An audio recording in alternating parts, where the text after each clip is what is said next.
Nah, sekarang nomor 6. Ini nomor 6 kalian nggak perlu tambahin kayak tadi nomor 3 ya. Nggak perlu tambahin angka 1. Karena ini yang kiri sama yang kanan udah sama-sama punya temen. Ini 5 pangkat B-nya nggak sendirian. Ini udah ada. Ini temennya, ini temennya.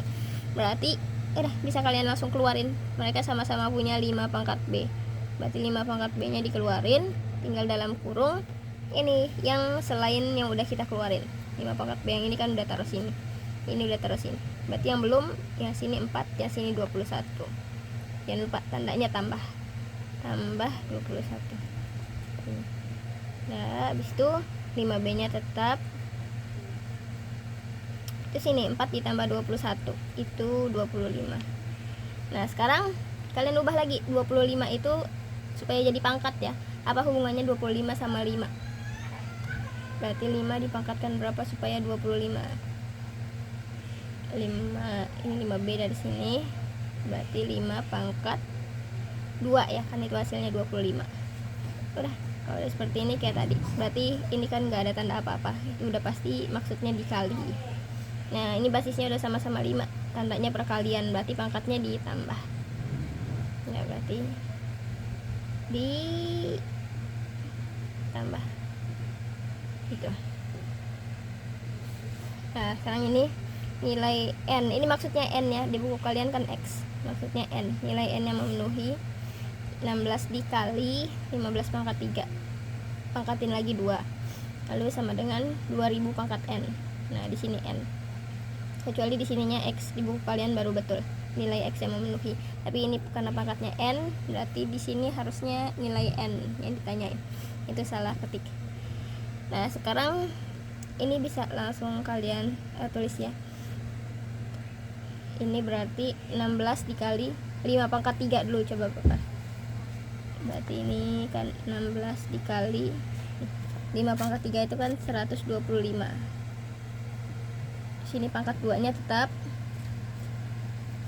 Pangkat 2-nya tetap dari soal. Di sini itu sama dengan 2000 pangkat N. Nah, sekarang 16 dikali 125 itu kan 2000 hasilnya. Jangan lupa pangkat 2-nya dari soal itu.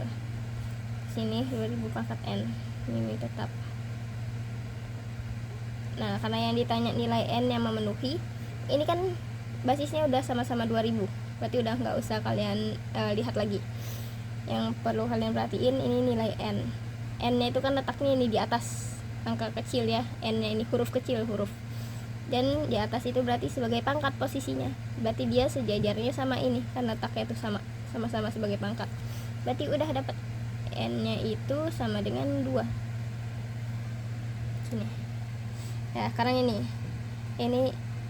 diketahuinya fx itu sama dengan 10 pangkat 3x min 8 ya.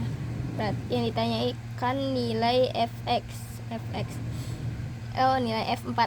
Nah, karena ini bentuknya fx dan pangkatnya juga masih x, berarti dia menanyakannya f4. Berarti ini kan sama-sama f, jadinya x nya ini kalian tinggal taruh 4. Ini f4, berarti nanti di sini f nya juga berubah jadi 4. Kalau ini kan x, ini x, berarti nanti f nya ini berubah jadi 4 sesuai yang ditanya sama soal. Nih, berarti jadi 10 3 pangkat, ini x nya berubah jadi 4, berarti dikali 4 dikurang 8, berarti jadinya 10 pangkat 3 dikali 4 itu 12 dikurang 8, jadinya berapa tuh? 10 pangkat ini 12 kurang 8 itu 4. Nah, 10 pangkat 4 itu berapa?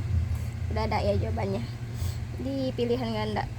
Habis itu ini dia nanya nilai x nya. X itu kan adanya di sini sebagai pangkat ya, karena posisinya di atas. Nah, kalau yang sebelah kiri basisnya udah kecil, ini udah 2, tapi yang kanan masih besar. Berarti kalian perlu sesuaiin lagi yang kanan biar nyesuaiin yang kiri yang kecil. Caranya 64 itu hasil dari 2 dipangkatkan berapa? Pangkat 6 ya.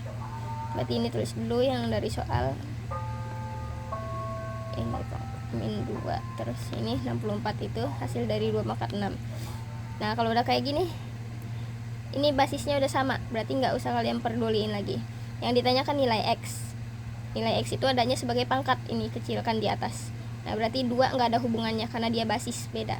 X itu pangkat ya, berarti tinggal kalian hitung yang pangkatnya aja. Yang ini yang kiri 4x min 2, yang kanan ini 6 dari sini ya. Berarti di sini lanjutannya jadi 4x ini kan min 2 ya. Nah supaya min 2 nya hilang, berarti kan min 2 tambah 2 ya, jadi nanti hilang 2 nya. Ini kalian punya hutang 2, kalian bayar 2, jadi habis. 6 nya berarti juga harus ditambahin 2 juga, karena tadi kan 6 aja asalnya, berarti ini 6 ditambah 2. Habis itu ini 4x, nah ini udah habis kan, jadi 0. Sini 6 ditambah 2 itu 8. Jadinya X sama dengan 8 dibagi 4. Tuh udah kalian dapat jawabannya. Nah sekarang satu lagi, ini pilihan ganda. Ini adalah nilai M yang ditanya. M itu kalau kalian lihat letaknya kan bukan sebagai pangkat ya, ini M yang ditanyakan, tapi dia sebagai bilangan pokoknya atau basisnya. Kalau dibilang pangkat itu harus yang berdiri di atas, ini letakannya di atas dan kecil, berarti dia M itu sebagai bilangan biasa. Nah sekarang ini nanti kalian masuk ke bentuk akar, karena ini pangkat 2. Nah terus 256 itu biar kalian ubah, jadi ini biar pangkat 2 nya hilang, jadi kita mudah nanti cari M nya, kan dia yang ditanya nilai M. Berarti kalian hilangkan pangkat 2 nya. Kalau pangkat 2 nya dihilangkan, berarti ini kan 33M tambah 1, pangkat 2 nya hilang nih. Nah resikonya kalau pangkat 2 nya hilang, sebelah kanan kalian akarin, jadi 256 nya diakarin gitu. Berarti ini 3M tambah 1 akar 256. Akar itu kalau nggak ada angka lain di sini ya, akar aja, akar 256, berarti maknanya kalian kaliin satu buah angka yang itu kalau dikaliin sebanyak 2 kali hasilnya 256. Oke, ini contohnya itu ini ya, misalnya akar 9. Itu kenapa hasilnya 3? Karena pas kalian kaliin 3 kali 3 itu hasilnya 9. Ini berarti akar 9 itu 3 jawabannya. Harus sama ya, ini kan sama-sama 3 angkanya. Berarti sekarang ini adalah 16 ya, karena kalau kalian kaliin 16 kali 16 berarti 256, karena ini akar pangkat 2. Setiap akar pangkat 2 berarti kalian kaliin bilangan ini sebanyak 2 kali, hasilnya harus sama dengan akar 256. Sekarang ini dikebawahin lagi, jadinya 3M. Habis itu ini tambah 1 dari sini, habis itu supaya satunya hilang berarti dikurang 1 ya, jadi satunya hilang. Nanti kan kalian punya 1, kalian harus bayar 1 ini, berarti jadi habis nanti. Nah berarti yang kanan juga harus dikurang 1 juga, sama kayak ini dikurang 1, jadinya ini 3M, ini habis ya, plus 1 minus 1, jadi ini 16 dikurang 1 itu 15. Sudah dapat M nya berapa tuh, berarti 15 dibagi 3.